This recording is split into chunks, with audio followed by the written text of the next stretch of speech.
અત્યારે બહુ જ એક ખરાબ સમાચાર આવ્યા છે.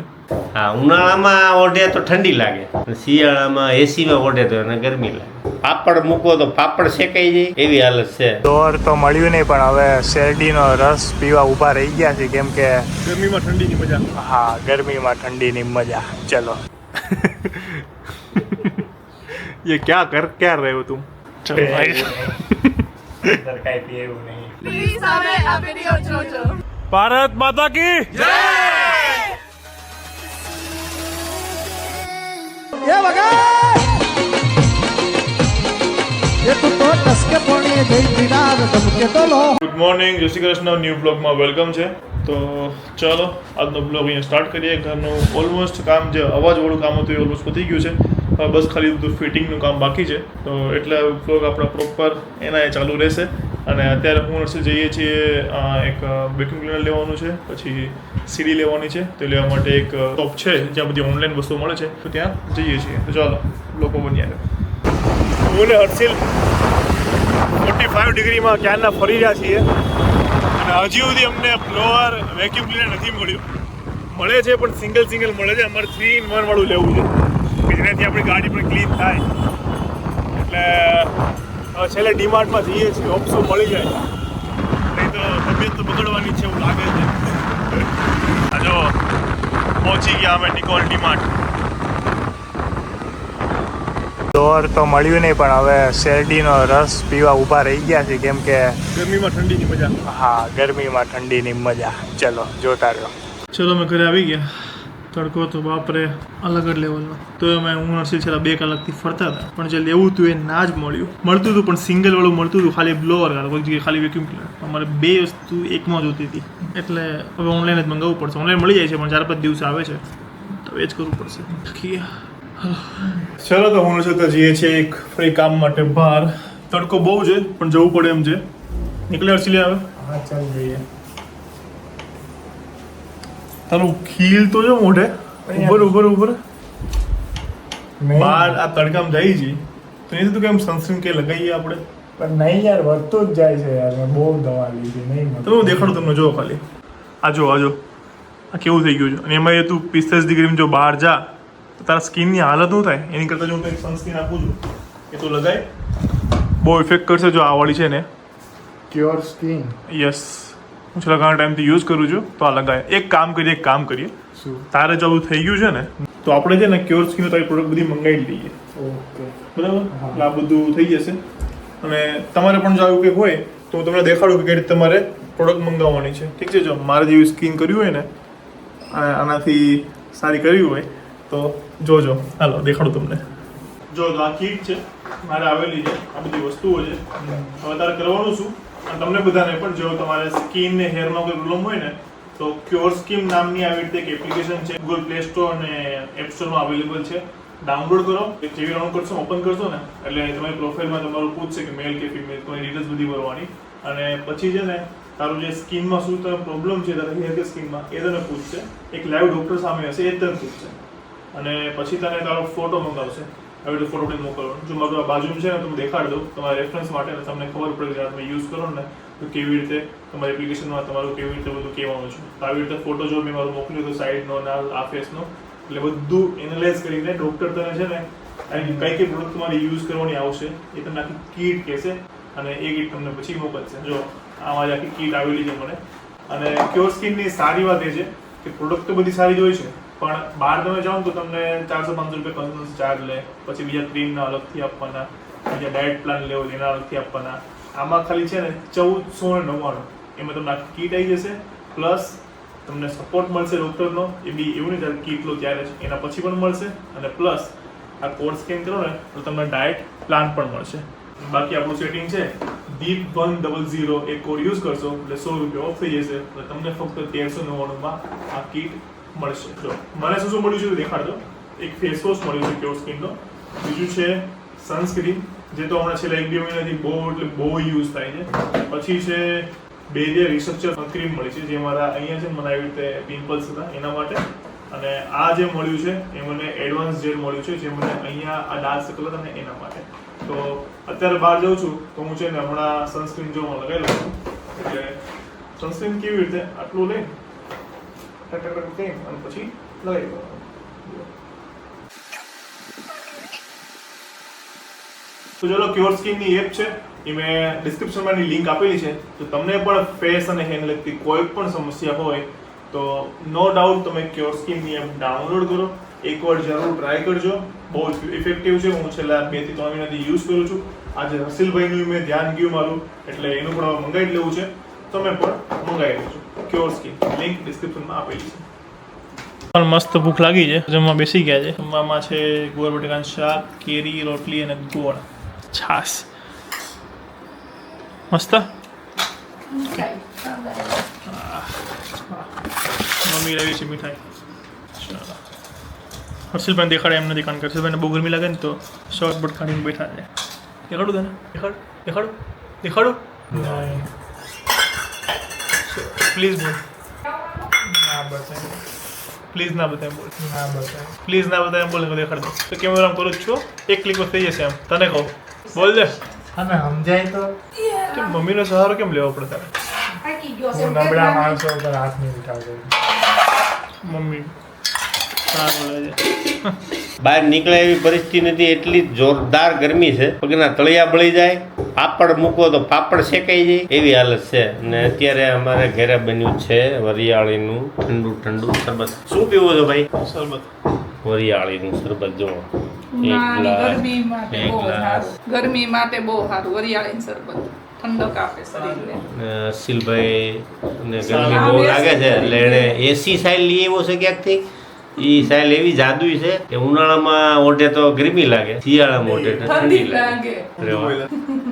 હા, ઉનાળામાં ઓઢે તો ઠંડી લાગે, શિયાળામાં એસીમાં ઓઢે તો એને ગરમી લાગે.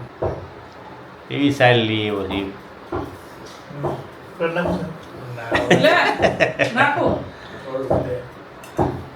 તો આવો બધા વરિયાળીનું શરબત પીવા. વરિયાળીનું મસ્ત ઠંડુ ઠંડુ શરબત.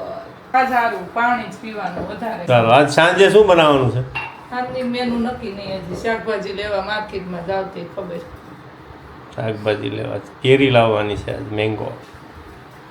હમણાં કેટલા દિવસથી આજે ફ્રી થયો છું તો આજે મેંગો આવી જશે માર્કેટમાં, જવાની તૈયારી. ચાલો તો વ્લોગમાં બન્યા રહેજો. ચલો એ મમ્મી અને પપ્પા શાકભાજી લઈને આવી ગયા છે. આ જો ફૂલ લઈ બધું ભરી દીધું, ફ્રીજ ભરાઈ જવાનું આખું. હર્ષિલભાઈ શું ખાઈ છે? ગલેલી. વાહ ભાઈ વાહ. ચીકુ, કેળા, પરવળ, ચોળી, વટાણા બધું લઈ આવ્યો. કાકડી અને કેરીનું બોક્સ પણ લઈ આવ્યો. વાહ. મકાઈ. આ મકાઈ ખાઈશ. તો મકાન જેવડો કરીને ખાજે. કે વાહ જોરદાર. કઈ નથી ને પપ્પા કેતા કેમ કાંઈ નહીં, ચલો હવે અમે જઈએ જીમમાં. તો અહીંયા મારો ફેવરેટ મકાઈનો ચેવડો તૈયાર છે. See look at this. વાહ મસ્ત. મેં પેલી કહેવત કહી છે, પેલું નો ભાવે એને શું કહેવાય, એને આંબલીના કંઈક કહે ને તું. ખાખરાની ખીચકોલી. હા આમાં રસમાં હા ખાખરા. ખાખરાની ખીચકોલી. હા આંબાના રસમાં હું જાણે, હા એટલે કેરીના રસમાં. ખાખરાની ખિસકોલી હોય હા એ ખાખરો જ ખાતી હોય પાંદડા. કેરીનો આંબો ન એ હોય. કેરીના રસમાં એને શું સ્વાદ આવે? કેરી નો અડે. એમાં એને સ્વાદ જ ન આવે. અહીંયા જેવું છે. હારી વસ્તુ એ આ ખાખરામાં જ હાલે આમ. અહીંયા જા એ ખીચકોલી કહેવત. જેવો. આજે દાલબાટી ભાઈ લઈએ આવ્યો જો. જો તો દાલ બાટી તો હળી ગયેલી. એમ નહીં, આ કેરી નહીં ખાય પાછું. કેરી બધાયને ભાવતી છે, કોઈ નિયમ નહીં કે નહીં ભાવતી હોય. કમેન્ટ કરો જેને કેરી નો ભાવતી હોય. હા બસ. કમેન્ટ કરો જેને બધાને ભાવતી હોય. 10 લોકોની કમેન્ટ તો આવી જ જોઈએ. કમેન્ટ કરો જેને કેરી તો અમુક તો હોય જ ને 1% લોકો તો. નરસિંહ જેવું કોક હોય. કોક હોય કેરી. ઈ ન ખાતા હોય ને ખાવા કેરી ખાઓ તો કે જિંદગીમાં બાકી રહી જાય, કંઈક ને કંઈક ઘટશે એવું લાગશે. કેરી તો કમેન્ટ બધાયને કરો જેને કેરી નો ભાવતી હોય. કોઈ કમેન્ટ ન કરતું, બધા એમ કહેજો મને કેરી ભાવે છે. કમેન્ટ કરો કોને કેરી ભાવે છે. કમેન્ટ કરો જેને કેરી નો ભાવતી હોય.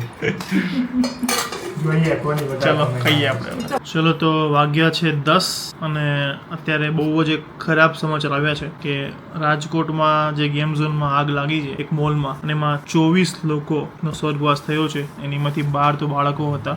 એટલે હવે ખબર નહીં કે આમાં કોનો વાંક હતો અને કઈ રીતે આગ લાગી. ગેમ ઝોનમાં લાગી હતી તો ક્યાંક ને ક્યાંક જોવા જઈએ તો જેનું ગેમ ઝોન જે હોય તો એ લોકોની ક્યાંક ને ક્યાંક બેદરકારી હોઈ શકે અને કાં તો પછી જે મોલ વાળા હોય કે પ્રોપર એક્ઝિટ પોઈન્ટ ના આપ્યા હોય, ફાયર એક્ઝિટ ના હોય, જે ફાયરના જે એક્સટિંગ્વિશર લગાવવાના હોય એ પણ ના લગાવ્યા હોય તો એ લોકોનો જે બેદરકારી રાખે, મોટા મોટા પૈસા તો ઉઘરાવી લે, 1000 2,000 કલાકના, અડધી કલાકના, અને સામે આવી સુવિધાઓ જો ના આપતા હોય તો હું તો કહું એ લોકોનો જ વાંક કહેવાય.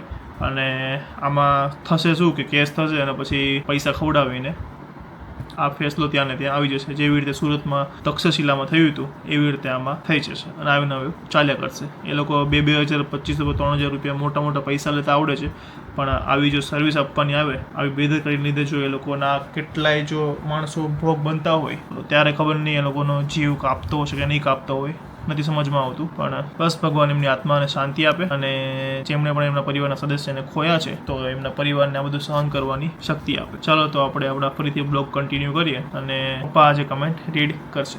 ચાલો પપ્પા તો કમેન્ટ રીડ કરો. આજની કોમેન્ટ છે અંજુ કાંદીવર 512. દીપભાઈ, અમે તમારા ગામડે લગ્નમાં ગયા હતા અને ત્યાં 3 દિવસ રોકાણા હતા. બહુ જ મજા આવી. તમને બહુ જ યાદ કર્યા હતા અને હું તમારો વિડીયો રોજ જોઉં છું. Thank you. રોજ વિડીયો જોતા જ રહેજો. અને પપ્પાની દાઢીની કમેન્ટ આવી હતી કે તમારા પપ્પાને કહો કે છે ને દાઢી સેટ કરાવે એટલે હીરો જેવો લાગશે. હીરો આમિર ખાન દાઢી સેટ કરાવો. હર્ષિલ કાલ સેટ કરી દેશે. હર્ષિલભાઈને અત્યારે દેખાડીએ. ચાલો આવી જાઓ હર્ષિલભાઈ, હાલો મેદાનમાં. બસ તો હર્ષિલભાઈ ફરીથી એ રૂપમાં અહીંયા છે અત્યારે. તો શું કેવું પપ્પાની દાઢી વિશે? દાઢી વધારે જોઈએ પણ કોઈનું માનતા નથી. વધારે તો છે પણ હવે સેટ કરવાનું. એ સેટ તો કરવી જોઈએ તો જ સારી લાગે. પણ કાલ તું કરી દઈશ ને એમ? મને ક્યાં આવડે હરકી સેટ? તો તું તો કરે છે, તું તો જોરદાર સેટ કરે. માણમાં કરું છું. આ જો મસ્ત સેટ કરી છે તો આમ સાઈડમાં જો. મેં નહીં કરી સેટ. હવે 3-4 દી પહેલાની છે. આ તો સખત છે. કરી દે કામ કાલ કરી દઈશ ને? હા. Okay done. દાવ નહીં આપે તો હર્ષિલ કાલ સેટ કરી દેશે બરાબર તમને દાઢી. હાલો કમેન્ટ બીજી કોઈ છે? બીજી કોમેન્ટ છે શ્રદ્ધા સેલડિયા. તમારે ગમે તેવું કામ હોય પણ વિડીયો તો મૂકવાનો જ. અમે રાહ જોઈને થાકી જઈએ છીએ. સાચી વાત છે શ્રદ્ધાબેન, વિડીયો તો મૂકવો જ જોઈએ, નકર તો લિંક તૂટી જાય. એ મૂકવો જોઈએ તો મને કહો છો. હા, આ તો મને કહે છે લે. મૂકવો જ જોઈએ. કામના નાનો મૂકો પણ મૂકવો જ જોઈએ. ઓકે મૂકીશું એમ કયો. હા, એટલે દીપ મૂકશે, નાનો મૂકશે. હો કોકે તો એમ લખ્યું છે કે છેલ્લે કાંઈ નહીં કમેન્ટ વાંચીને વિડીયો મૂકી દેજો. એ જો મમ્મી ને હર્ષિલભાઈ જો આરામ કરે છે. ये क्या रहे તું? ચલો છેલ્લે ઉભો થાલ, કમેન્ટ વાંચો. રેખાબેન નામૃત્યા, જય શ્રી કૃષ્ણ. સારું, અમને પણ એમ થયું કે 40 વર્ષ પહેલાના લવ લેટર અમારા હજી આ યુગમાં સંભાળે છે, ત્યારે 21મી સદીમાં. આવડી જ છે તો હું કે મોટી કમેન્ટ કરો એમ કે. હા. શું નામ છે? Rekhaben Amrutiya. Okay Rekhaben, thank you so much comment કરવા માટે. Ramabhai Desai, nice vlog deep brother. It's okay brother, નાનો વ્લોગ હશે તો વાંધો નહીં, બટ તમે ડેલી વ્લોગ નાખતા રહેજો પ્લીઝ બ્રધર. મારી કમેન્ટ રીડ કરજો. રમાભાઈ દેસાઈ, આભાર. તુષારભાઈ, દીપભાઈ તમે વ્લોગ સ્ટાર્ટ કરતા પહેલા ભારત માતા કી જય બોલો, એ ખૂબ જ સરસ લાગે છે, તો દરેક વિડીયોમાં એક ક્લિપ એડ કરી દો તો વધુ ગમશે. ઓકે તુષારભાઈ, જય હિન્દ, જય ભારત અસ્તુ. બ્લોગ અમારે એડિટ હર્ષિલભાઈ કરે છે એટલે હર્ષિલભાઈને કહેવાનું. તો હર્ષિલભાઈ બધા વિડીયોમાં હવે એક ક્લિપ એડિટ કરજો, મૂકજો, સોરી. ઓકે. બીજી કમેન્ટ છે તારા દાવડા. હેલો દીપભાઈ, હું તમારા વ્લોગ રોજ જોઉં છું, ખૂબ જ સરસ હોય છે. 1 મંથ થયા સ્ટાર્ટ કર્યું. તમારા વ્લોગ જોવાનું ખૂબ જ સરસ હોય છે. તમારું ફેમિલી પણ ખૂબ જ સરસ છે. દિરાવી ભાભીને બહુ મિસ કરી છે વ્લોગમાં. તમે હવે જલ્દી મેરેજ કરી લ્યો એટલે ભાભી તો જ વ્લોગમાં, અને દ્વારકાધીશ તમને અને તમારા ફેમિલીને હેપી રાખે. બિલિયન્સમાં ફોલોઅર થઈ એવી દ્વારકાધીશને મારી પ્રાર્થના. જય શ્રી કૃષ્ણ. તારાબેન દાવડા, આભાર. આભાર. આમને આમ સપોર્ટ કરશો તો બિલિયન્સમાં તો નહીં પણ ઓબ્વિયસલી મિલિયન્સમાં તો થઈ જશે. બીજી કમેન્ટ છે પ્રિયાંશી મહેશ્વરી. હાય દીપભાઈ, તમારા વ્લોગ જોયા વગર દિવસ સારો નથી જતો એવું લાગે છે મને. નો પ્રોબ્લેમ અંકલ, અમે સમજી શકીએ છીએ. હું ઘણીવાર કમેન્ટ કરું છું પણ તમે રીડ નથી કરતા. પ્લીઝ મારી કમેન્ટ એકવાર જરૂર રીડ કરજો. પ્રિયાંશીબેન મહેશ્વરી. આભાર. પતી ગઈ? અંદર કાંઈ પીવું નહીં. ઓકે, ચલો તો આજની કમેન્ટ્સ અહીંયા પૂરી થાય છે. હોપ સો તમને બ્લોગ સારો લાગ્યો હશે. સારો લાગ્યો હોય તો લાઈક, કમેન્ટ, શેર અને ચેનલને સબસ્ક્રાઈબ કરી દેજો. મળીએ કાલે એક નવા બ્લોગ સાથે. ત્યાં સુધી ખુશ રહેજો, ખુશ રહેવા દેજો અને જય શ્રી કૃષ્ણ. બાય.